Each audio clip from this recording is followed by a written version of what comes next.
This might be the smallest airport that we will ever get a chance to see in our lives. So as soon as I got inside the airport, I got told off for filming. By the way, look at the interior of this aircraft, which is just the same as it was back when it was first built. This aircraft's first flight was on August 3rd, 1976.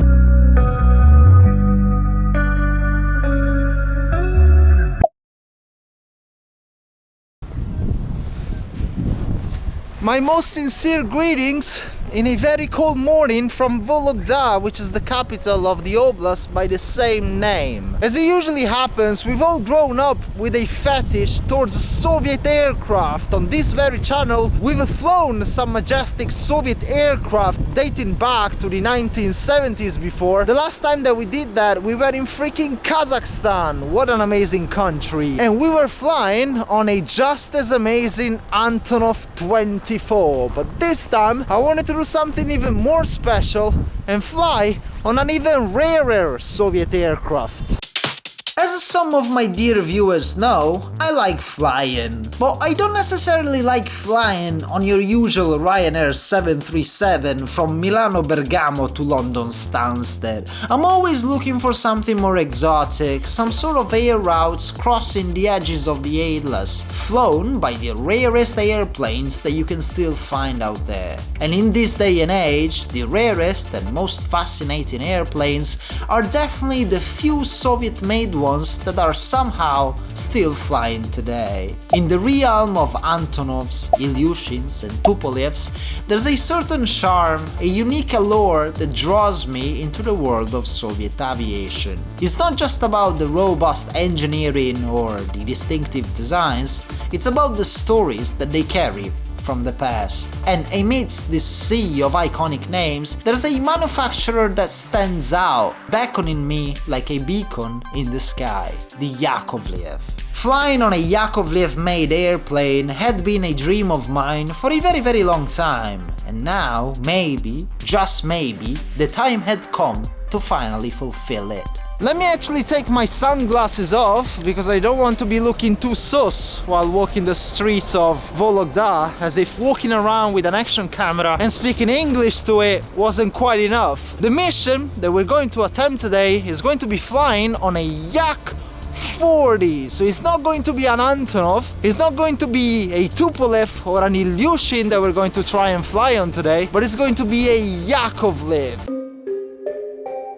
It had been many months prior that I had set my mind on flying on a Yak 40, and I had realized from the start that this was not going to be an easy mission. Only 10 of these Yak 40s were reportedly still in operation nowadays, and if I wanted to fly on one of them, there was no getting around the fact that I just had to come to Russia. There are only 3 air companies that have operated the Yak 40 in the 2020s. The first one is Motor Sich Airlines, based in Zaporizhzhia, in Ukraine, which has obviously not taken off since February 2022. The second airline operating a Yak 40 is a regional airline based in Kamchatka, an extremely far away land, insanely difficult to reach and almost impossible to traverse during the very harsh winters of the Russian Far East. The third option that I could find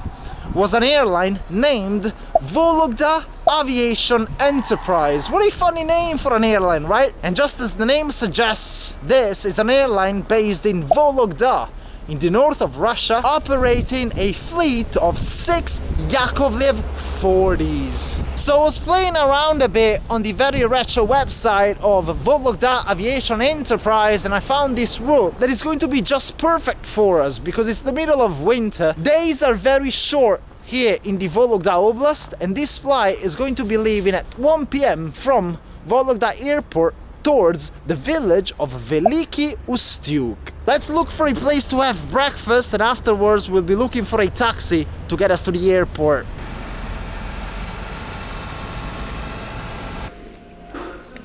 Wow, there's nothing better than having some breakfast with some instant coffee, some pork and some white rice here at the Stalovaya in front of the railway station of Vologda. You know what? I don't really need the coffee because I don't really need the excitement, because I'm already very excited at the idea of flying on a Yakovlev 40, but I still need this coffee to keep me awake. Because at the end of the day, it was a very rough night on the night train from Moscow that took me all the way to Vologda earlier today. And I've sat right here next to the window and I'm looking outside, and I have to say I'm a bit concerned because of the weather. It's very cold, but that's not a problem, we're used to the cold. But it's now starting to snow quite a lot, and I'm concerned about visibility being compromised because the Yakovlev 40 does not have an instrumental landing system, meaning that it can only fly when visibility is good enough. And in this weather, I think it's still feasible and doable for now, but I think there's a slight chance that we might get to the airport and find out that our flight is going to be cancelled. Which would be a shame, obviously, because we've dreamt about flying on a Yakovlev 40 for so many years. But let's keep our fingers crossed. At the end of the day, these Yakovlevs, they were built to withstand the very harsh winters of the Soviet Union. So come on, there's no way that just because of some limited visibility we won't be able to get to our final destination, which I remind you is going to be Veliky-Ustyug.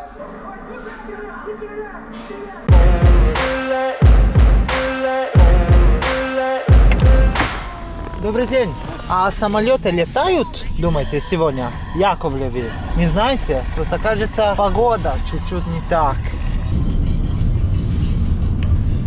We really need to have faith in Soviet engineers, in the Soviet engineers of the past. And we need to have faith that the way that they've designed the Yak 40 was enough to withstand the very harsh winters of this part of what was the Soviet Union. But this is just insane. The snow is now falling horizontally, it's 90 degrees. I think we're getting into that territory where even Boeing and Airbus aircraft would not be able to take off in this weather. Well, you will never see Boeing or Airbus anyway in Vologda because the runway is one of the shortest in the entire country. It's only 1500 meters long, which is just perfect for an aircraft such as the Yak 40 or an Antonov 2, which is another airplane that is included in the fleet of Vologda Aviation Enterprise. We've got roughly 10 minutes to go until we get to the airport, and once we get there we will learn more about the destiny of this video, which might need to be aborted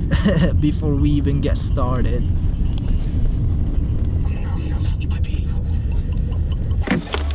Спасибо. До свидания. Well, this might be the smallest airport that we will ever get a chance to see in our lives. Look at this, it's literally 30 meters long. And you can see up there the confirmation that this is actually an airport. You can read there, airport. Well, looks like there is some activity here around the airport of Vologda, which is actually making me very hopeful that we will be able to bring our mission to an end today, flying all the way to Veliky-Ustyug. This airport is actually owned in its entirety, it looks like, by the Vologda Aviation Enterprise. So it looks like Vologda Aviation Enterprise, the local airline, actually owns the whole airport. And that is why every single flight that leaves from and lands at Vologda Airport is actually operated by Vologda Aviation Enterprise. This airport is just so small that it's even got its own opening times, just as if it was a clothing shop or a small train station. Look at this, for example, here today it's Tuesday and this airport will be open from 7 a.m. until 5 in the afternoon. And for example, over the weekend there's no flight that leaves or lands at Vologda Airport, and that is why both on Saturday and Sunday the air terminal is going to be closed to the public. So as soon as I got inside the airport I got told off for filming. Freaking Russian mentality, man. So I've now sat at a very remote corner of the airport. There's no one around, but the problem around here is that this airport is so small. So I'm just on the lookout just to check whether there's any security guard approaching. But let me tell you, this airport is freaking amazing. Now I'm gonna show you something to my right and I will be very quick because they explicitly told me that it's especially the apron that they're very sensitive about. But if I look to my right, I can see the apron, and more importantly, I can see the Yakovlev 40. Can you see it? It still got its livery from the old days when it was flying for Aeroflot back when it first started its career in the 1970s. And look at it, they're just doing the very last things to get our flight ready, our plane ready to take us all the way to Veliky-Ustyug. Vologda Aviation Enterprise with a fleet of 6 of these amazing airplanes right here. Look at them with its vertical stabilizer by the unusual shape, and it's got its 3 engines, one to this side, one to the other side, and one on top of the fuselage. Just a few minutes to go and we'll be able to get even closer to this amazing airplane, and hopefully they will not be as strict as they are about filming on the airplane as they are in this airport right here.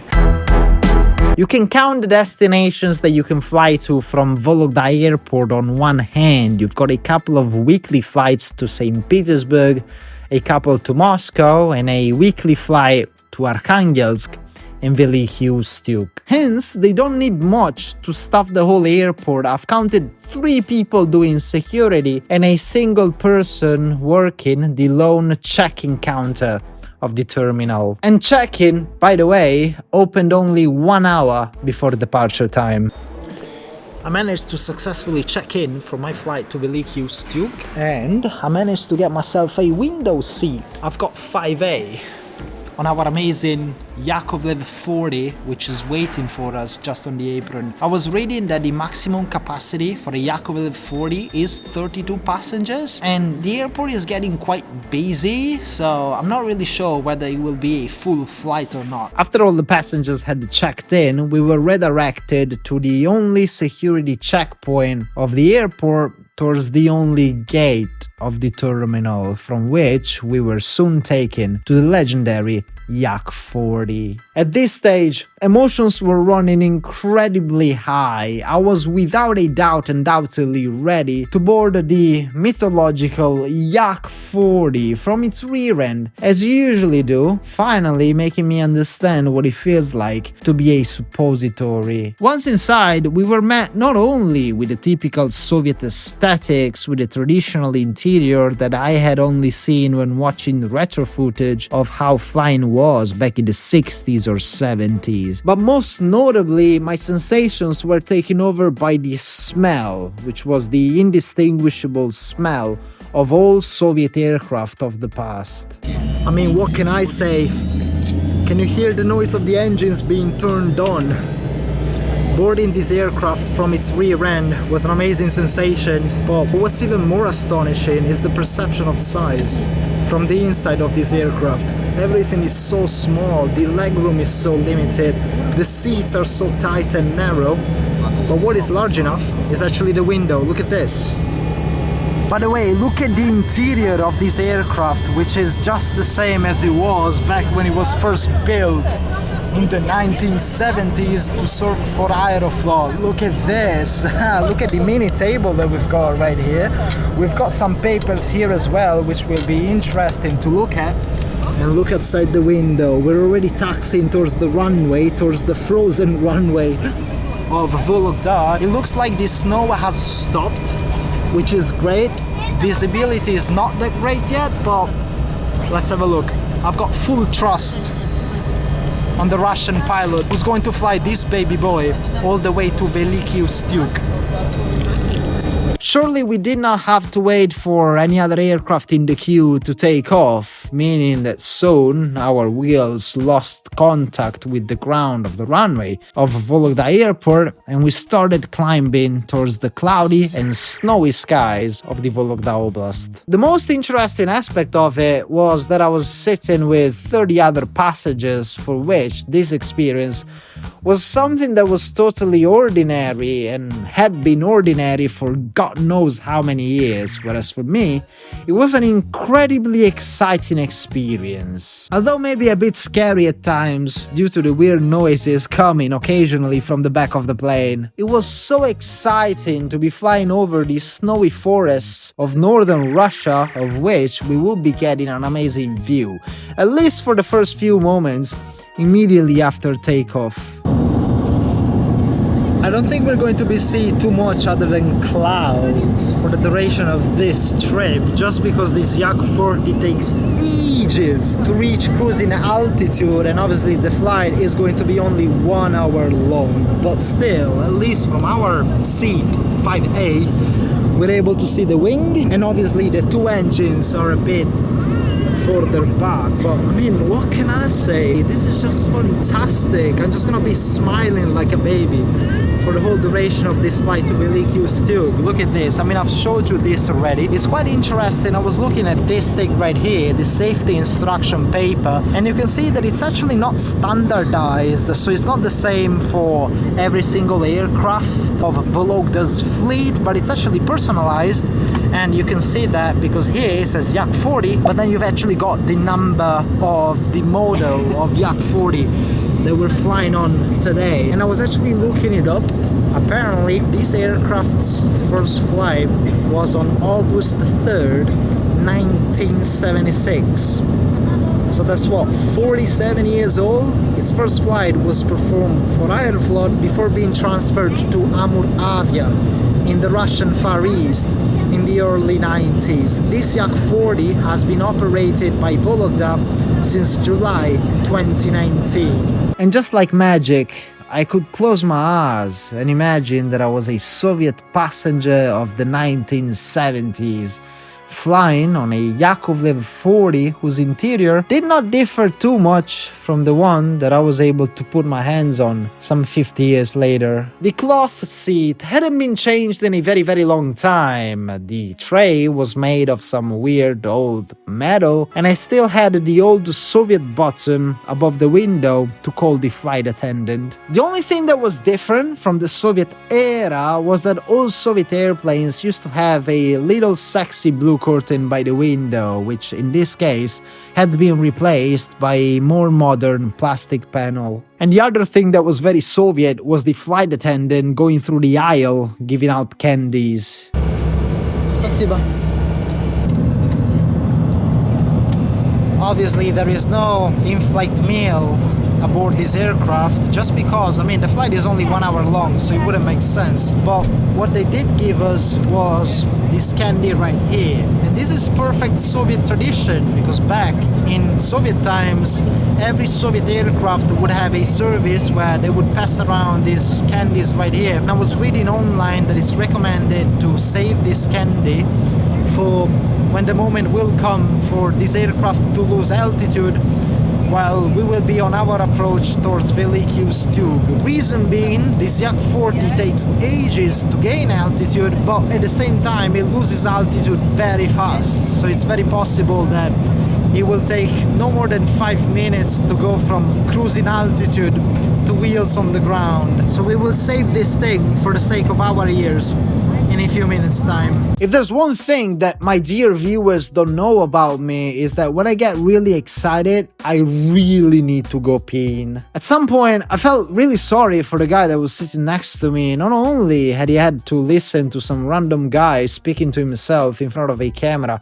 in a weird language, but also he had to let me by so that I could go and pay a visit to the toilet. Извините за беспокойство. When I told the flight attendant that I needed to use the toilet, something a bit weird happened, because she asked me to wait for a couple of seconds while she was doing something on the other side of the door. I'm not quite sure. But anyway, here's a little disclaimer. I guess that most viewers know that I have two channels, so I've got one channel in Italian and one in English, and I usually record every single clip in both languages when I leave for top secret missions like these. But the toilet of the Yak 40 just was easily, hands down, the most uncomfortable toilet in the history of toilets. Just because I had the very noisy engine right next to me. so I couldn't really allow myself to spend too much time inside of that toilet. So I recorded my review of the Yak 40 toilet in Italian only, but my dear viewers should not worry, because I'm still going to put it in here with English subtitles. Ovviamente mi ricicciano, penso che non riusciate a sentire niente di quello che sto dicendo, perché abbiamo uno dei 3 motori Vcenko proprio qui. Adesso si è pure spenta la luce, abbiamo uno dei 3 motori Vcenko proprio qui di fianco. E comunque sono venuto in bagno perché devo fare la pipì, non solo perché volevo darvi un tour dei servizi igienici. Non so come abbiamo fatto ad incastrare tutto in 1 metro quadro. C'è il WC qua, la toilette, c'è la carta igienica, c'è il lavandino, hanno pure messo, non so, 5-6 saponi usa e getta, c'è pure il bidone dove buttare la carta. Oh mio Dio, devo andarmene da qui, altrimenti rischio di rimanere sordo. I've just tried to give a tour of the toilet inside this Yakov 40 because it's super small, but you've still got a toilet aboard this aircraft right here, but obviously by extension the toilet was super small too, so I didn't spend too much time inside. At the end of the day I did go to the toilet because I actually needed to pee. And actually now, just as I was coming back from the toilet, I encountered another instance of the smallest, easiest things that in Russia can become so overly complicated. There's a row with 2 free seats, 2 empty seats next to each other, just on the very last row, and I just sat there in order to just have more space and not annoy anybody with my camera. But as soon as I did that, the flight attendant came and just asked me to sit on my assigned seat, and I was like, yeah, okay, it doesn't make any sense, and it also shouldn't make any difference in terms of weight, just because this flight is pretty much 95% full. But hey, you want to fly on a Yak 40? You've got to follow the Russian rules. Now, we haven't really heard anything coming from the pilot, but we're not amidst the clouds anymore, and we can actually see something of the landscape of the ground that is directly beneath us. Truth be told, we haven't heard anything from the pilot at all, not even upon takeoff, so this makes me think that we're actually close to landing now. I can feel some turbulence. This Yak 40 is moving quite a bit now, but I'm not scared at all. And since we're close to landing, you know what that means.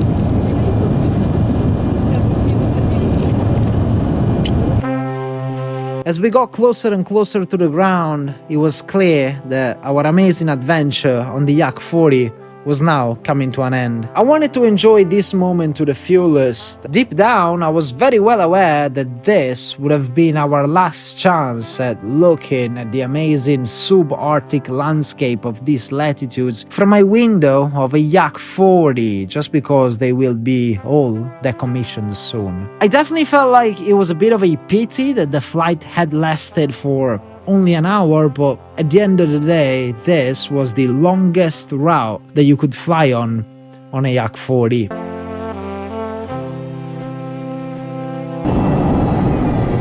And speed is decreasing, the engines are being turned off. I think we can all say that we finally made it. Thank you, Mr. Yakovlev.